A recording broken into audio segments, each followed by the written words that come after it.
আসসালামু আলাইকুম ওয়া রাহমাতুল্লাহ।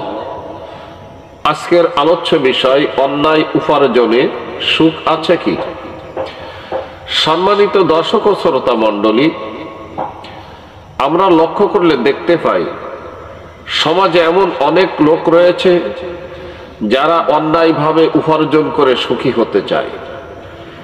আসলে অন্যায় উপার্জনের সুখ পাওয়া যায় কি?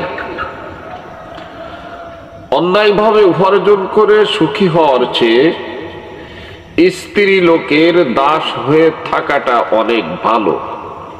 কারণ দাস হয়ে থাকায় সুখ পাওয়া যায়, কিন্তু পাপী ব্যক্তি পাপ করায় সে তার মন এবং বিবেকের কাছে কখনো সুখী হতে পারে না।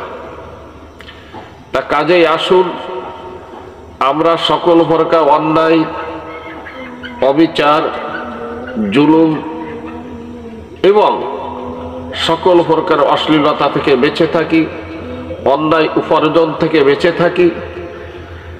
আল্লাহ সুবহানাহু ওয়া তাআলা আমাদের সবাইকে অন্যায় উপার্জন থেকে বেঁচে থেকে হালাল উপার্জন করার তৌফিক দান করুন।